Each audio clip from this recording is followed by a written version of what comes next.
I've just had this thing hanging over me like something's not right, but I don't know what it is. Well, so what happened when you had the conversation about that feeling? Well, I didn't want to buy trouble. Mm-hmm. I didn't want to cause a problem where there's not a problem. Look, if you got a feeling in your gut that something's not right, the likelihood is something's not right. Yeah.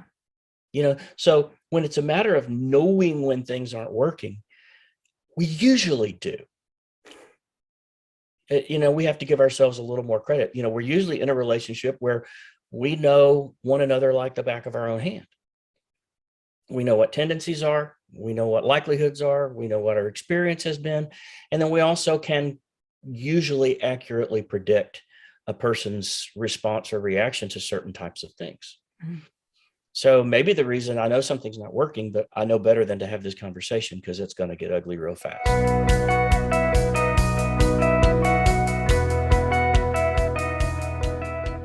Well, welcome to another episode of What to Say and How to Say It. And today we're going to be dealing with how do we adapt to the boundaries that other people put on us. Everybody's got their stuff, right? And sometimes you have a relationship with somebody who's maturing in a space, or they have matured, or maybe they're like badly trying to mature, but they've got these boundaries and they're sticking them out there and they're doing their best. And it's like, okay, what do I do in the midst of that? And there's a couple of pieces of this that we're going to take a look at, because if you're in a relationship with somebody and you want it to work, you're going to deal with this, unless it's like totally healthy in the first place. And then what are you listening to us for anyway? So I'm with our favorite licensed professional counselor, Kyle Hargrove. We are here talking today about this tough topic that eventually impacts all of us one way or another. So Kyle, people put boundaries on us and we have to adapt.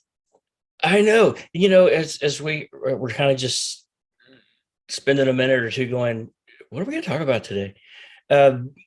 It was striking to me to think about the likelihood that, even as a therapist, for going on 30 years now, I don't recall ever having a conversation with a client about adapting to other people's boundaries. I don't know if I just missed it and I should have had hundreds of those conversations, or if if we just don't tend to look at that very often. Mm-hmm. Most of the time when we talk with people about boundaries, it's, dude, you need some boundaries. Yeah. This is something that that's wrecking your life. You either let people run all over you because your boundaries are very porous, or you have no relationships because your boundaries are very rigid and nobody can meet your standards, and you got your hands out all the time, keeping people away. But seldom, if ever, do we talk about, what do you do when someone in your relationship, or you're in a relationship with someone, whether it's a friendship or a marriage or a dating relationship, or regardless, what do you do when they set boundaries that impact you? How do you adapt to that? Mm-hmm. Because one of the things that, if we're good about it, we always tell people when we talk about boundaries is other people won't necessarily appreciate your effort to set appropriate and healthy boundaries for yourself, because it affects them. It affects what they say. It affects what you're allowing them to do in that relationship or not. Maybe they're doing something that they need not to do. But when we talk so frequently about other people not appreciating it, what if we're that other person? What if we're, the bottom side of the pizza, mm-hmm. the part that's really important, but nobody ever really looks at it? We want to see the top side of the pizza with all the beautiful ingredients and the hot melty cheese. And the bottom of it just goes unnoticed unless it's mushy. Right. But boy, you want to bite into that pizza and get a nice crunch on the bottom, right? Well, the bottom side of the pizza maybe is the other side of the boundary. We just don't look at it that often. Mm-hmm. And maybe we should. Well, and I have a lot of clients that are with us because they have this issue with respect. And they want to respect their spouse. Usually it's women, right? They're trying to respect their spouse and they overdo it and they don't respect themselves in the process. But then every boundary that their spouse has, they're like over respecting, so much so that they're preemptively thinking and they're almost mothering in that space. And then what happens is at some point, usually they end up with you or I, or other people that do what we do, and they've discovered that they haven't had solid boundaries for themselves. And so what do you do with that? But a lot of the times, if you're in a healthy relationship, like I'm seeing this with the couples that we work with pretty frequently, they're bad at setting boundaries, right? But they're starting to, and they'll set a boundary that like injures the other spouse. Like, I'm not going to bed with you at all ever again, kind of thing. It's like, whoa, wait. that's kind of out there. But if we don't take a look at this, especially if we're doing couples work, which I know you do, when they start moving into this healthier space, you end up with consequences that you're like, wait, what? This makes no sense. And so navigating that really, really matters. And I want to point out to folks, if you're listening to this and you like what you're hearing, you want some more advice around relationships, it might be worth what you paid for it. Is nothing, right? But we have a free PDF on our website, greaterimpact.org. So you can feel free to run over there and grab that. It's 5 tools to help you stop walking on eggshells, which is a thing you do if you don't have healthy boundaries in a space. So, yes. Yeah. So one of the things that people will often do is they'll set a boundary that's so hard and so rigid and so far out there that their spouse is just completely blindsided by this thing. And it's a pendulum swing. It's normal for people to do this. But I had a client who's dealing with a situation where there was too much money being spent on, stuff, just fun stuff, all this. And so there was debt as a result of this.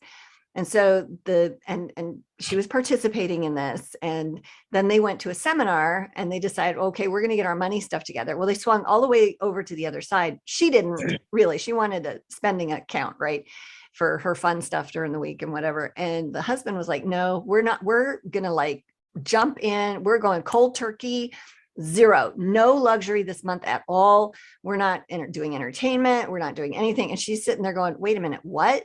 Wait, and he took her credit cards. She had like $6 for the month, and she's supposed to go out to coffee with her girlfriends and just all this stuff. And she's like, wait, you've just ruined my whole life for the whole month. What are you talking about? And he was needing to set that restrictive, serious boundary for himself, but he also put that on his wife. Like he overdid, and she couldn't get him to be rational. And then on the one hand, it was really, really positive that he was taking action at all.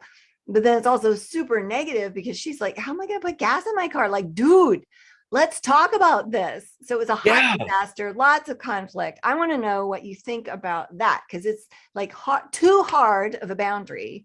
And she's got to deal with it. So what do you do? What do you do? Well, inside that marriage relationship, we have he boundaries, we have she boundaries, and we have we boundaries. Mm-hmm.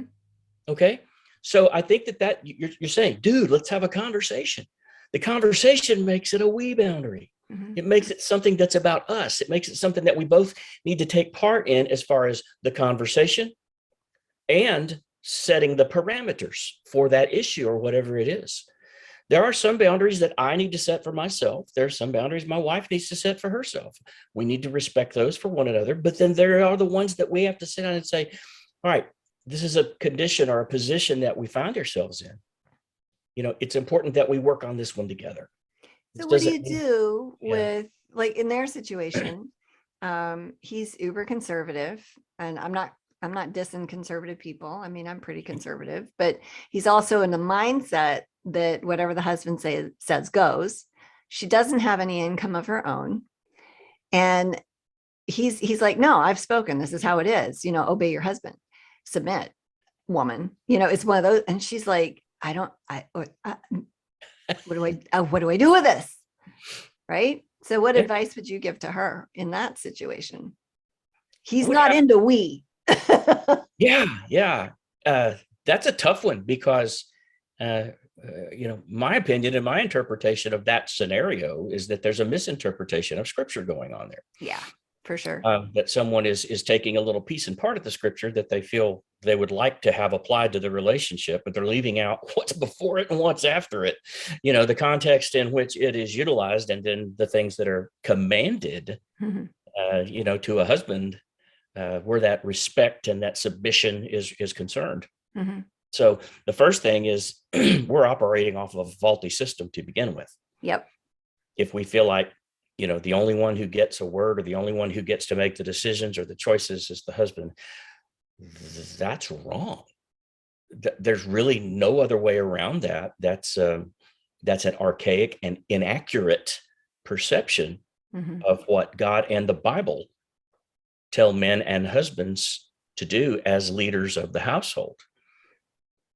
That leader of the household card is not a physical card unless you make one up and put it in your wallet, but it doesn't need to be played unless it's absolutely necessary. Good leaders don't play that card unless we're in an emergency situation. DEFCON, whatever number. I don't know if they go up or down, but the highest DEFCON, Yeah. and someone has to make a decision, and it comes down to us to say, all right, we're going to make this decision. And, that's the responsibility of the leader of the household. And I'm sure I'm going to get some nasty email about that, but that's okay, because that's what I believe. And I think most people believe the Bible to say. Mm-hmm. Yeah, You I know, would say that's accurate. It's certainly what works in relationships where both people yeah, are on equal footing relationally. Different skills, different roles, absolutely. But in terms of, laying down your life for your wife or cherishing her, honoring her, living with her in an understanding way, yeah, that doesn't look like that at all in this situation. Yeah. no, because this is a relationship of reciprocity. Mm-hmm. And obviously we're referring to Ephesians 5, I believe, chapter Yeah. 5, Yep. and talking about the husband, or well, talking specifically first, if that's the mindset of the husband, that he's the guy, and that's the end of it. Is talking about the first part in that scripture that tells anybody to do something is that the wives are to submit to their husbands, and that, as we take it back to its original roots, means respond to. Mm-hmm. Okay, well, what are we responding to? Well, the next part of the scripture says we're responding to the husband loving the wife as Christ loved the church and laid himself down for it. Okay, so if what she's responding to is, I'm the boss around here and I'm going to make the decisions and you're going to live with them, uh, thank you. How do you respond to that? How do you, you know, Well, I'll it's tell you what she did. tell Is me. she I want to know what you think about this. She said, honey, I love you and I really admire the fact that you want to manage our finances like that. I'm all in with that. The way you're going about it is going to ruin my life for the next month. Like, this is not going to work for me. And so, since you're not listening to me and you're not living with me in an understanding way in this space, I'm going to sleep in the guest bedroom until you come to your senses. I hope that's soon, because I love you and I want to be with you. But if you're going to treat me like this, I'm going to respond by not sharing myself with you. I can't believe that this is how you're doing this. You can't hear me. So Yeah. I'm not here with you. And she had a boom consequence, right? Which some people would say, well, that's manipulative. But her heart was actually, dude, I love you. And let's work out win-win. Like, she tried that first and got zero forward with that, and tried again and got zero forward with that. And then it was like, okay, you do you. I can't respond positively to you when you're acting like this. So, and it helped that she wasn't, putting the family in some sort of massive debt. Right. She wasn't the, she didn't need guns and lawyers to restrain her spending or something like that. She wasn't putting everybody, thousands of dollars in debt every month. It was just, they were trying to rein things in. It wasn't crazy. And there, so yeah, that's what she did. This has been going on for like 3 weeks, and he's got his heels dug in. Yeah. So what do you think about how she responded? Because the outcome hasn't been great so far. I mean, depending on how you view outcomes, right?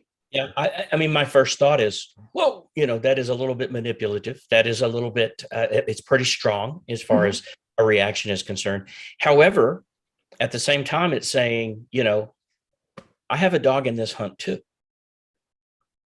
It's saying this is not just your load to carry, Mhm. nor is it your place to say, I'm going to cast this expectation out to everybody and expect them just to fall in lockstep. Yeah.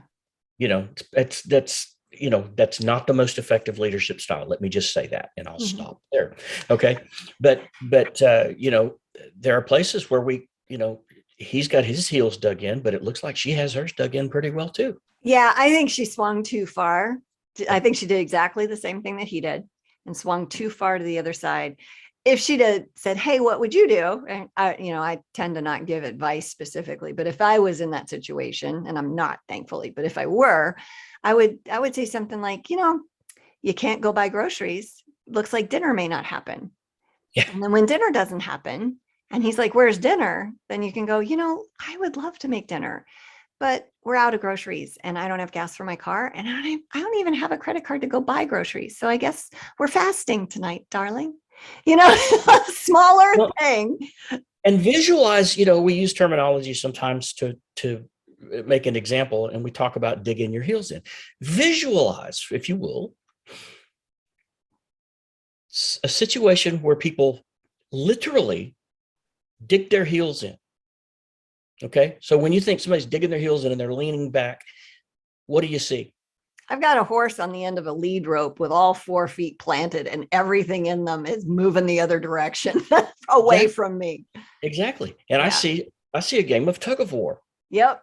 Okay. The entire team, man, their heels are dug in and they're Yep. leaning back and they're pulling. But here's the thing. We're digging our heels in, and somebody on the other end is doing the exact same thing.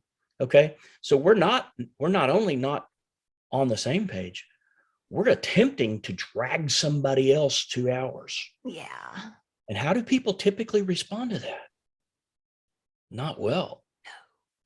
That's something we don't have to be taught. I mean, you just look at a crawler or a toddler, somebody's just learning to say no, Mhm. and find out, we don't want to be drug into somebody else's narrative. We, at the very worst, you know, maybe dinner's not happening. Oh, well, I didn't mean that you couldn't buy groceries. Well, we didn't have that conversation. So I didn't know that, Yeah. so that there's at least a conversation to be had. Yep. And that's the simplest part of it, although it's the first step and usually the one that we leave out more often than anything else. Yeah. And so much of that is, how do you know when something isn't working? Right? Yeah. Like, what internally happens with people when they're setting a boundary and they have these great intentions, right? Like, if we make the assumption, which I think we should, that everybody's doing their best, even if their best is terrible in that moment, that's their best. So I'm going to think good about them. But, we've got this negative thing that's happening and we go, okay, this is not working. What do we, how do you approach somebody that's got this boundary? Or, do you have advice around that? Well, first off, the not working thing, it's either very evident that things are not working, and usually that's the case. If there's something that needs an adaptation or that needs flexibility on the part of the different people in the relationship, we usually know it. But it's not unusual for someone to say, I've just had this feeling, I've just had this thing hanging over me, like something's not right, but I don't know what it is. Well, so what happened when you had the conversation about that feeling? Well, I didn't want to buy trouble. Mm-hmm. I didn't want to cause a problem where there's not a problem. Look, if you got a feeling in your gut that something's not right, the likelihood is something's not right. Yeah. So when it's a matter of knowing when things aren't working, we usually do. We have to give ourselves a little more credit. We're usually in a relationship where we know one another like the back of our own hand. We know what tendencies are. We know what likelihoods are. We know what our experience has been. And then we also can usually accurately predict a person's response or reaction to certain types of things. Mhm. So maybe the reason I know something's not working, but I know better than to have this conversation because it's going to get ugly real fast. Yeah. Yeah. Well, and sometimes that is within us too, right? Like that whole self-fulfilling prophecy, because we have a thing within us that's really easily triggered, and we're avoiding the conversation because it's a hard conversation for us to have. And that's really what, I kind of wanted to go to next was, with this whole boundaries thing. How do you have conversations with people? These are hard conversations. What elements of a tough conversation needs to happen before, during, and after, if you will, to have some positive influence in a space where somebody's like gone off the rails with one of their boundaries? Yeah.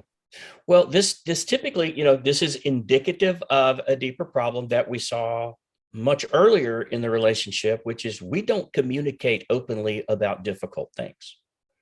Okay. If we did, there might not need the felt need to set a boundary Mhm. might not be there. Right. Okay. If we were better at communicating, not just through the happy times and the good things, but the more difficult things as well. None of us like to talk about problems. None of us like to talk about when our feelings have been hurt or when someone else's actions or attitudes are having an impact on us that is negative.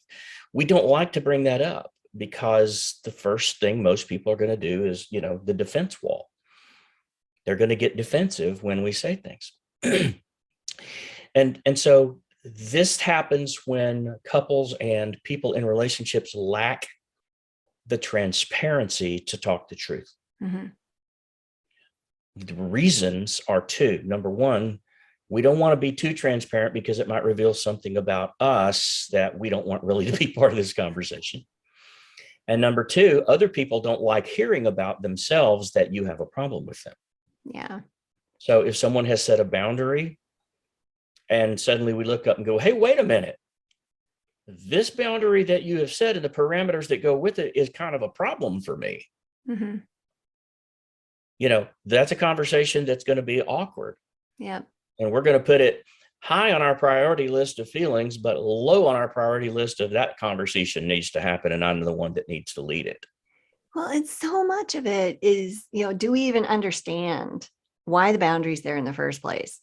Because if we love somebody and they're putting this boundary in place because they have trauma and they're trying to heal and all that kind of stuff, and we don't know that, we think they're just being rigid and Right. impervious to, clueless around about what's going on around them, and mean even, right? But when we Mhm. can go, so that's pretty hard. Like that thing you just decided, what's going on with you that's your answer? Like, what is that about for you?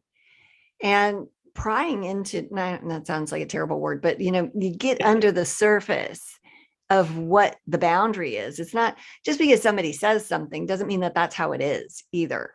you know because if you can work into fully understanding why this person feels like we're never ever ever going to visit their mother again ever, we're writing them off completely. Okay, we've got kids and that's their grandma, and like, what?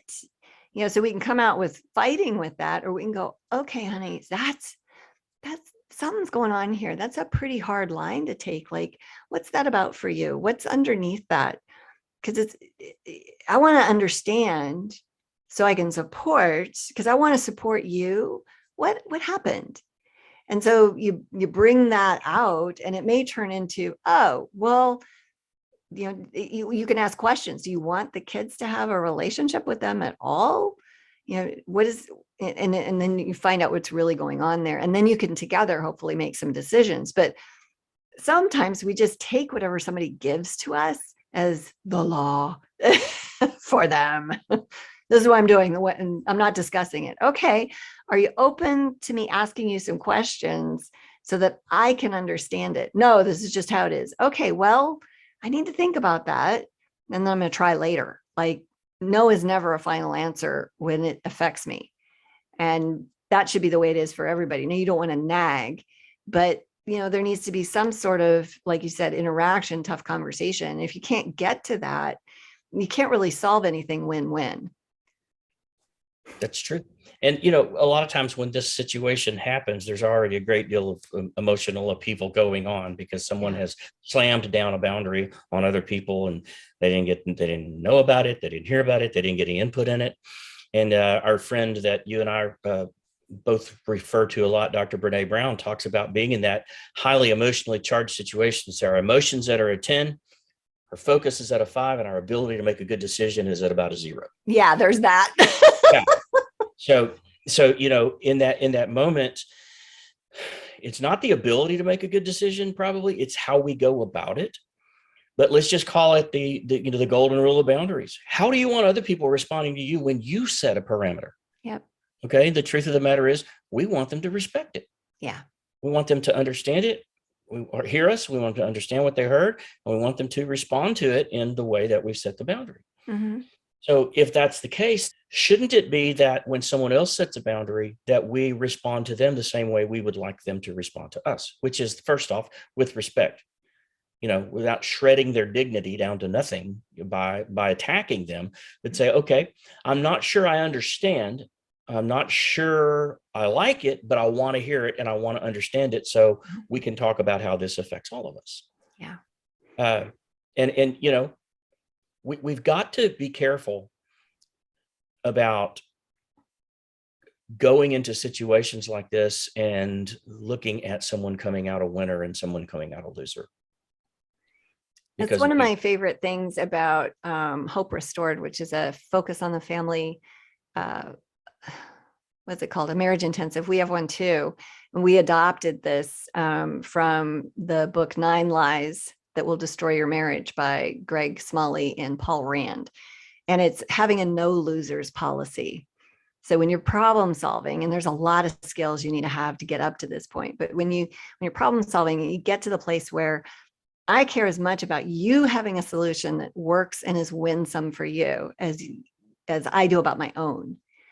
And if both people are doing that, then you end up with this beautiful thing at the end, usually a possibility, but neither of the parties has any kind of awareness about, but because they're forced to be creative, they think it's their way or no way, right? Yeah.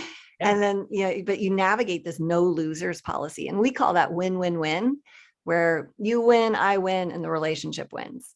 And right, that because if matters there's a a lot. loss in there, if there's a loss in there at any point, Yeah, then it's all loses. It's all losses, exactly. That loses. is so true. If your partner loses, you do too. And so is the Bingo. relationship. Yeah. Very So true. true. But I think the ability to assess when these conversations need to happen is a real key part of this as well. You know, and like I said, I think it probably is more of our instinctive, the gut feeling we talk about than anything. But it's difficult. I admittedly, it's difficult to sit down and have a conversation about something we don't understand, or we need to have a conversation about something, and I can't tell you what it is. Mm-hmm. It's not that I won't, it's that I can't. Mm-hmm. It's that I don't know what it is. Let's just talk. Let's, you know, let's be vulnerable. Ouch. You know, that's one that, you know, a lot of people don't want to talk about vulnerability when the capacity to know love, truly know love, requires a level of vulnerability that most people never achieve. Yeah. Yeah. When we do boundary setting, we teach having a boundary setting discussion with somebody. So you've thought through, how is this going to impact them? And you have a clear understanding of that going in, because our boundaries, let's say we're recovering from some sort of trauma. You know, I have a friend of mine actually who is recovering from being raped. She was in a parking garage, sexually assaulted. Okay. She's having trouble in her marriage. And she gave me permission to talk about this, by the way. She's having trouble in her marriage sexually because of this assault. Yeah. And so she told her husband, she's like, okay, I just need you to know I'm not doing okay with this, and it has nothing to do with you. But right now, I can't handle being touched at all by anybody. And I'm going to therapy. I'm working on it, but I need to ask you to just give me space and give me some time. And you know, she's talking about bringing him to her therapy and, you know, getting some help with, you know, how do we move forward? Because this is not good for my marriage that I'm in this place. But she when she had the conversation with him, she was very much aware of his experience that was about to happen for him. And so she was careful and gentle and really compassionate about presenting that to him, which I think is the right way to go about any of these things, because we have a good reason for doing what we're going to do to protect us, the relationship, whatever. We shouldn't be a jerk about it. And we should also be compassionate for how that affects somebody when we're on this side of the fence. And I don't like the word levying, but exhibiting or demonstrating a boundary or creating one, basically, where that happens. A lot of times people don't do that. They just go, I am so done with XYZ. This is the way it is. And no, no. So the recommendation I would have is let's deal with the person and the emotionality, and let's love in that moment, because half the time people don't mean what they say anyway, especially when it's that dramatic. Yeah. So let's find out what's underneath, what's going on, assume the best about your person, and see if you can get to something else, and then work out win-win. Win-win-win. Yeah, that. Well, there are a lot of components to a boundary. The boundary, imagine a fence, a tall fence, you're either keeping something in or you're keeping something out. It all just depends on what side of the gate the lock is on. Yeah. So when we get into that situation, we've got to understand the components of that perimeter. Mm-hmm. And, what is this being set for? Who is it being set for? Are you protecting yourself? Are you protecting us from something else? Are we protecting something else from us? And so there are so many different ways to come at and dynamics of a boundary that people don't typically think about. It's not that they don't understand it or that they can't understand it. It's just they don't think about it. Mm-hmm. It's not normal to think about those things unless you see the need and you learn. And that's a lot of, what seminars and conferences and therapy and coaching and things like that are about. But, most of the time when other people around us set boundaries that impact us, we have a level of misunderstanding or not understanding. Let's call it that. Not a misunderstanding, but we just don't understand. Yeah. Why do I need to be impacted by this? Mm-hmm. And so that's the question that actually needs to be asked when we have this confrontation, and a pleasant one, a loving one, mm-hmm. And not necessarily asking it in that way. Why do I have to be affected by it? Not necessarily the lead question you want to use. It's a matter of saying, I need to understand because I don't.